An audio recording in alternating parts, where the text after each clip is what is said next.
Hi friends, welcome to Deepika reviews. Kalavari Kodalu Kanaka Mahalakshmi upcoming ఎపిసోడ్లో ఏం జరగబోతుందో తెలుసుకోవాలనుకుంటున్నారా? అయితే ఛానల్ను సబ్స్క్రైబ్ చేసుకుని సపోర్ట్ చేయడం మర్చిపోకండి. చూడరా, చూడు, నా కూతురు కడుపుతో ఉందిరా. దాని బాధను మీలో ఎవరు కూడా అర్థం చేసుకోవట్లేదు. అది బాధపడుతుందిరా. ఇంట్లో ఒక్కరైనా దాని గురించి ఆలోచించండిరా అని పద్మాక్షి చెప్తూ ఉంటుంది. పని మనిషి అయినా ఆఫ్టర్ ఆల్ ఆ లక్ష్మి కోసం ఇంతమంది బాధపడుతున్నారే కానీ ఈ ఇంటి కోడలైనా సహస్ర గురించి ఒక్కరు కూడా ఆలోచించట్లేదు అని పద్మాక్షి అంటూ ఉంటే, వద్దమ్మా వదిలేసాయి, మనం ఎన్నిసార్లు చెప్పినా కూడా బావకు అత్తయ్యకు అర్థం కాదు అని చెప్పి సహస్ర ఏడుస్తూ రూమ్లోకి వెళ్ళిపోతుంది. నా కూతురికి ఏమన్నా అవ్వాలి, మీ అందరి అంత తెలుస్తాను అని చెప్పి పద్మాక్షి కోపంగా సహస్ర దగ్గరకు వెళ్తుంది. ఇక అంబిక కూడా అక్కడి నుంచి వెళ్ళిపోతుంది. ఇక మరోవైపు విహారీ ఆలోచిస్తూ ఉంటాడు. ఒరే విహారీ, ఈ సమస్యలు ఎప్పుడు ఉండేయే, కానీ లక్ష్మిని ఎలాగైనా బయటికి తీసుకురావాలరా. ఆ విషయం గురించి ఆలోచించరా. ఎంత డబ్బు ఖర్చైనా పర్వాలేదు, లక్ష్మి తిరిగి ఇంటికి రావాలరా అని చెప్పి యమున చెప్తూ ఉంటుంది. లక్ష్మి పోలీస్ స్టేషన్లో ఉంటే నేనేమైనా సంతోషంగా ఉండగలనా? లక్ష్మిని తీసుకురావటం కోసం నా ప్రయత్నాలు నేను చేస్తూనే ఉన్నాను అని విహారీ బాధపడుతూ అక్కడి నుంచి వెళ్ళిపోతాడు. అవును వదిన, విహారీకి లక్ష్మి అంటే చాలా ఇష్టం. లక్ష్మిని విడిపించడం కోసం విహారీ తన ప్రయత్నం తను చేస్తూనే ఉంటాడు అని చెప్పి వసుధ చెప్తూ ఉంటుంది. ఇక మరోవైపు విహారీ తన రూమ్కి వెళ్తాడు. లాయర్కి ఫోన్ చేస్తాడు. లాయర్ గారు, బ్రేకింగ్ న్యూస్ చూసారా అని విహారీ అడుగుతూ ఉంటాడు. అదే చూస్తున్నాను విహారీ గారు.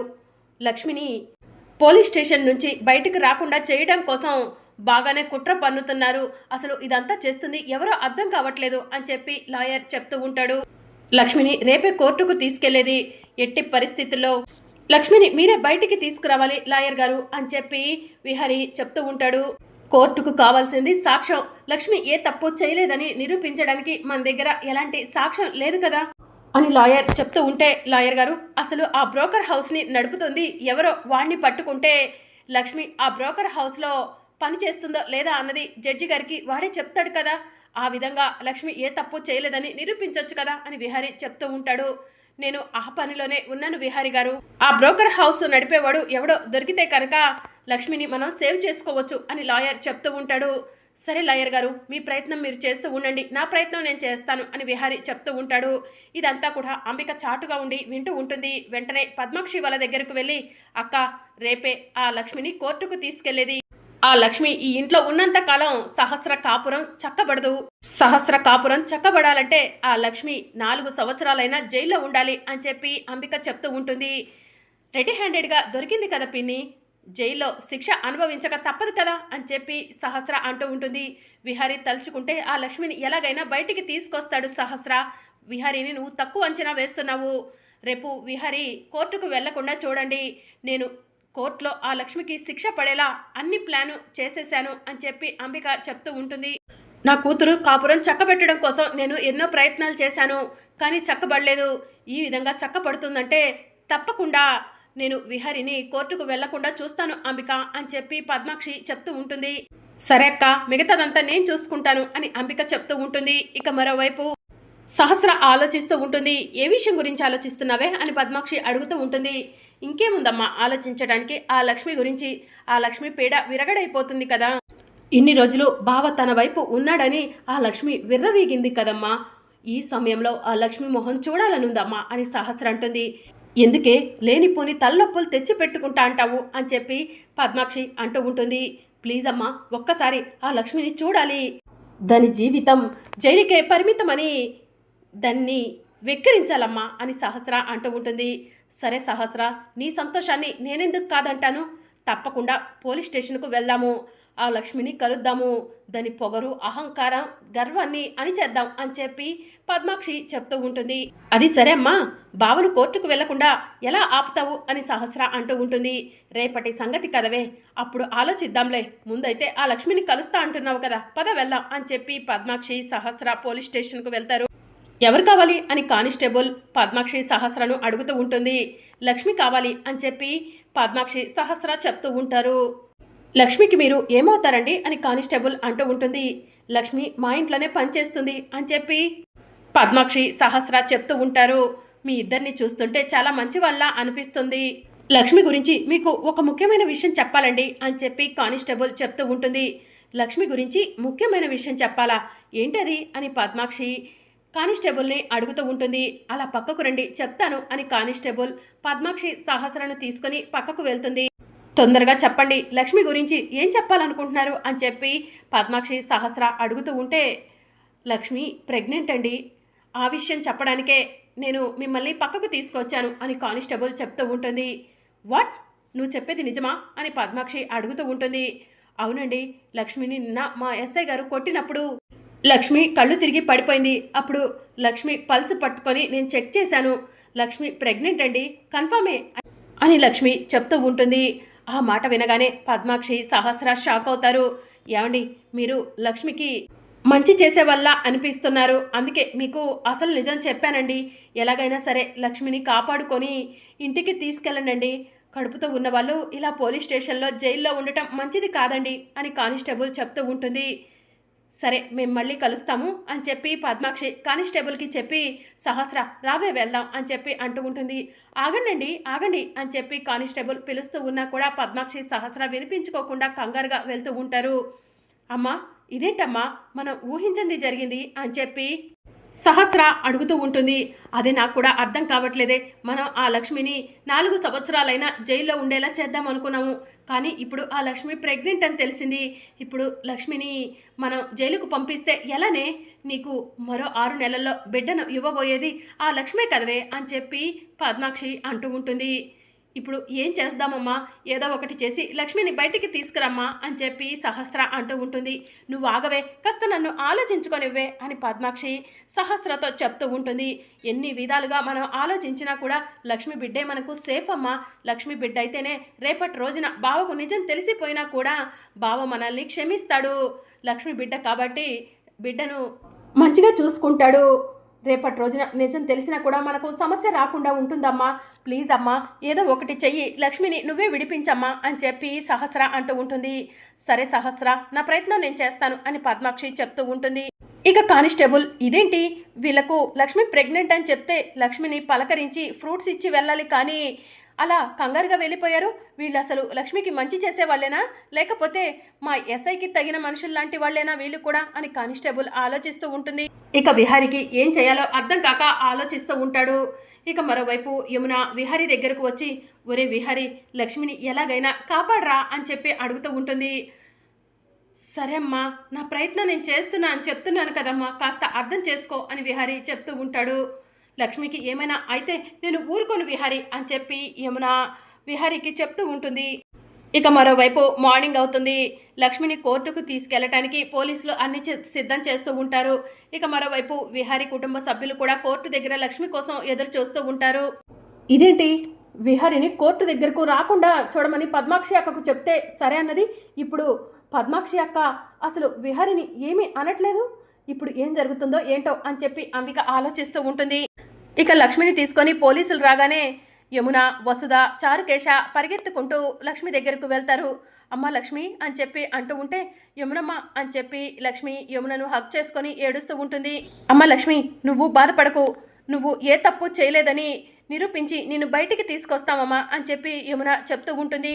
అవును లక్ష్మి, నువ్వు ఏ తప్పు చేయలేదని నిరూపించి విహారీ నిన్ను బయటికి తీసుకొస్తాడు అని చెప్పి పద్మాక్షి చెప్తూ ఉంటుంది. పద్మాక్షి మాటలకు యమున, వసుధ షాకింగ్గా చూస్తూ ఉంటారు. ఇదేంటి, నిన్న అక్క ఆ లక్ష్మిపై అంత కోపంగా మాట్లాడింది, ఇప్పుడేమో విహారీ బయటికి తీసుకొస్తాడని ఆ లక్ష్మికి సపోర్ట్ చేస్తుంది, అసలు ఏం జరుగుతుంది అని చెప్పి అంబిక ఆలోచిస్తూ ఉంటుంది. పదమ్మ, జడ్జి గారు కూడా కోర్టులోకి వెళ్తున్నారు అని చెప్పి పోలీసులు లక్ష్మిని తీసుకొని కోర్టులోకి వెళ్తారు. లాయర్ గారు, మా లక్ష్మి చాలా మంచిది, ఏ తప్పు చేయలేదు, మీరే కాపాడాలి అని యమున లాయర్కి చెప్తూ ఉంటుంది. సరే అండి అని చెప్పి లాయర్ చెప్తూ ఉంటాడు. ఇక జడ్జి గారు కోర్టులోకి వెళ్ళగానే అందరూ కూడా నమస్కారం అని చెప్పి లేచి నుంచుంటారు. కూర్చోండి అని జడ్జి గారు చెప్తూ ఉంటారు. ప్రొసీడ్ అని జడ్జి గారు చెప్పడంతో పబ్లిక్ లాయర్ లేచి నుంచొని, లక్ష్మి అనే ఈ ముద్దాయి వ్యభిచారం చేస్తూ వ్యభిచార గృహంలో పోలీసులకు అడ్డంగా దొరికిపోయింది. పోలీసులు పోలీస్ స్టేషన్కు తీసుకొచ్చి ఎంక్వైరీ చేస్తుంటే స్టేషన్లో ఉన్న ఎస్ఐని, కానిస్టేబుళ్లను కొట్టి గాయపరిచింది. అందుకు సాక్షులు కూడా ఇక్కడే ఉన్నారు జడ్జి గారు అని చెప్పి లాయర్ గాయాలు అయిన కానిస్టేబుళ్లను జడ్జి గారికి చూపిస్తూ ఉంటాడు. దానికి సంబంధించి రిపోర్ట్స్ జడ్జి గారు అని చెప్పి లాయర్ గారు రిపోర్ట్లను జడ్జి గారికి ఇస్తారు. జడ్జి గారు రిపోర్ట్లను పరిశీలించి, చూడమ్మా లక్ష్మి, నువ్వు వ్యభిచార గృహంలో దొరికావు, పోలీసులు నిన్ను అరెస్ట్ చేశారు, కరెక్టేనా అని అడుగుతూ ఉంటే, వ్యభిచార గృహంలో నేను దొరికాను, పోలీసులు నన్ను అరెస్ట్ చేశారు, నిజమే అని చెప్పి లక్ష్మి అంటూ ఉంటుంది. మరి పోలీసులపై నువ్వు దాడి చేశావా అని జడ్జి గారు అడుగుతూ ఉంటే, నన్ను నేను కాపాడుకోవడం కోసం పోలీసులపై దాడి చేశాను జడ్జి గారు అని లక్ష్మి చెప్తూ ఉంటుంది. ఏం మాట్లాడుతున్నావు నువ్వు, నువ్వు కాపాడుకోవడం ఏంటి అని జడ్జి గారు అంటూ ఉంటారు. నేను కొట్టక ముందే కానిస్టేబుల్ వాళ్ళలో వాళ్ళే కొట్టుకొని నా పైన ఎఫ్ఐఆర్ ఫామ్ రెడీ చేశారు. అది చాలదన్నట్టు నన్ను పోలీస్ స్టేషన్లోనే ఎస్ఐ చంపాలని చూసింది, అందుకే ఆ ఎస్ఐపై తిరగబడ్డాను అని లక్ష్మి చెప్తూ ఉంటుంది. ఎస్ఐ గారు, ఈ అమ్మాయి చెప్పేది నిజమా అని జడ్జి గారు అంటూ ఉంటే, ఈ అమ్మాయి అబద్ధాలు చెప్తుంది జడ్జి గారు అని చెప్పి ఎస్ఐ చెప్తూ ఉంటుంది. ఎన్ని సంవత్సరాల నుంచి నువ్వు వ్యభిచారం చేస్తున్నావమ్మా అని జడ్జి గారు అంటూ ఉంటే, నేను ఎలాంటి వ్యభిచారం చేయట్లేదు జడ్జి గారు, నాకు తెలిసిన వాళ్ళు ఈ అడ్రస్ ఇచ్చారు, నాకు తెలిసిన ఒక వ్యక్తిని వెతుక్కుంటూ ఈ అడ్రస్కి వెళ్ళాను, అక్కడే పోలీసులు రైడ్ చేస్తున్నారు, అలా నన్ను పోలీసులు అరెస్ట్ చేశారు అని లక్ష్మి చెప్తూ ఉంటుంది. నీకు ఎవరో అడ్రస్ ఇచ్చారంటున్నావు కదా, వాళ్ళను పిలుస్తావా, నీకు నిజంగా అడ్రస్ ఇచ్చారో లేదో తెలుసుకుంటా అని జడ్జి గారు అంటూ ఉంటే, వాళ్ళు ఇక్కడ లేరు జడ్జి గారు అని లక్ష్మి చెప్తూ ఉంటుంది. తప్పు చేసిన వాళ్ళు ఇలాంటి సాకులు చెప్పకపోతే ఎలాంటి సాకులు చెప్తారు జడ్జి గారు, ఈ అమ్మాయి తప్పు చేసింది అనటానికి చాలానే సాక్ష్యాలు ఉన్నాయి, ఆ సాక్ష్యాలన్నింటినీ పరిశీలించి మీరు ఈ అమ్మాయికి 4-5 సంవత్సరాలు జైలు శిక్ష వేయండి అని పబ్లిక్ లాయర్ చెప్తూ ఉంటాడు. ఏమా, నీ తరపున వాదించడానికి ఎలాంటి లాయర్ లేరా అని చెప్పి జడ్జి గారు అడుగుతూ ఉంటారు. మిలాడ్, లక్ష్మి తరపున వాదించబోయే లాయర్ని నేనే అని లాయర్ చెప్తూ ఉంటాడు. మీ దగ్గర ఏమైనా ఆధారాలు ఉన్నాయా ఈ లక్ష్మి తప్పు చేయలేదు అనటానికి అని చెప్పి జడ్జి గారు అడుగుతూ ఉంటారు. లక్ష్మి తప్పు చేయలేదని అనటానికి నా దగ్గర ఆధారం ఉంది, ఆ ఆధారం కోసమే నా క్లయింట్ వెళ్ళాడు, ఇంకా రాలేదు, నాకు కాస్త సమయం ఇవ్వండి జడ్జి గారు అని చెప్పి లాయర్ చెప్తూ ఉంటాడు. జడ్జి గారు, పోలీసులపై దాడి చేసిన ఈ అమ్మాయికి ఇంకా ఎక్కువ సమయం ఇవ్వకూడదు, సమయం ఇస్తే లాయర్లమైనా మనపైన కూడా దాడి చేస్తుంది, వెంటనే ఈ అమ్మాయికి శిక్ష పడేలా చేయండి అని చెప్పి లాయర్ జడ్జికి చెప్తూ ఉంటాడు. లక్ష్మి తరపున లాయర్ ఎలాంటి సాక్ష్యాన్ని తీసుకురాలేదు కాబట్టి లక్ష్మి అనే ఈ అమ్మాయి స్టేషన్లో ఉన్న ఎస్ఐపై దాడి చేసిందనటానికి సాక్ష్యం ఉంది కాబట్టి, వ్యభిచారం చేస్తూ అడ్డంగా పోలీసులకు దొరికింది అనటానికి సాక్ష్యం ఉంది కాబట్టి, ఈ అమ్మాయి లక్ష్మికి 5 సంవత్సరాలు జైలు శిక్ష వేయటం జరిగింది అని జడ్జి గారు అనౌన్స్ చేస్తూ ఉండగా, ఆగండి జడ్జి గారు అని విహారీ గట్టిగా అరుస్తూ ఉంటాడు. ఇంకా అందరూ కూడా వెనక్కి తిరిగి చూస్తూ ఉంటారు. జడ్జి గారు, ఇదిగోండి సాక్షిని తీసుకొచ్చాను అని విహారీ అంటూ ఉంటాడు. ఇంకా అప్పుడే పరిగెత్తుకుంటూ ఎస్ఐ కూడా వస్తుంది. జడ్జి గారు, నేను కూడా సాక్షిని అని చెప్పి ఎస్ఐ అంటూ ఉంటుంది. ఎవరు మీరు అని జడ్జి గారు అడుగుతూ ఉంటారు. నా పేరు సంధ్య, నేను ఎస్ఐని, లక్ష్మికి ఆ అడ్రస్ ఇచ్చింది నేనే జడ్జి గారు అని సంధ్య చెప్తూ ఉంటుంది. ఇతనెవరు అని చెప్పి జడ్జి గారు అడుగుతూ ఉంటాడు. ఆ వ్యభిచార గృహాన్ని నడిపిస్తుంది ఇతనే జడ్జి గారు అని విహారీ చెప్తూ ఉంటాడు. ఏమయ్యా, నీ వ్యభిచార గృహంలో ఈ అమ్మాయి పనిచేస్తుందా, ఎన్ని సంవత్సరాలుగా నువ్వు అసలు ఆ వ్యభిచార గృహాన్ని నడుపుతున్నావు, ఈ అమ్మాయి ఎన్ని సంవత్సరాలుగా నీ దగ్గర పనిచేస్తుంది అని జడ్జి గారు అడుగుతూ ఉంటే, నేను ఒక 20 సంవత్సరాల నుంచి ఆ వ్యభిచార గృహాన్ని నడుపుతున్నాను, కానీ ఈ అమ్మాయిని ఎప్పుడూ కూడా వ్యభిచార గృహంలో చూడలేదు జడ్జి గారు అని చెప్పి విహారీ తీసుకొచ్చిన మనిషి చెప్తూ ఉంటాడు. ఇప్పటికైనా నిజమేంటో తెలిసింది కదా జడ్జి గారు, లక్ష్మి ఏ తప్పు చేయలేదు, ప్లీజ్ లక్ష్మిని వదిలిపెట్టండి అని చెప్పి విహారీ అంటూ ఉంటాడు. అవును, లక్ష్మికి ఆ బ్రోకల్ హౌస్ అడ్రస్ ఇచ్చింది కూడా నేనే, ఆఖరి నిమిషంలో అది బ్రోకల్ హౌస్ అని తెలిసి లక్ష్మికి నేను చాలాసార్లు ఫోన్ చేశాను జడ్జి గారు, లక్ష్మి ఫోన్ నాట్ రీచబుల్ అని వచ్చింది, అప్పటికే నేను విహారీ గారికి ఫోన్ చేసి లక్ష్మిని సేవ్ చేయమని చెప్పాను, అప్పటికే లక్ష్మిని పోలీసులు అరెస్ట్ చేశారు, విహారీ గారు సేవ్ చేయడానికి కూడా వెళ్ళారు అని చెప్పి సంధ్య చెప్తూ ఉంటుంది.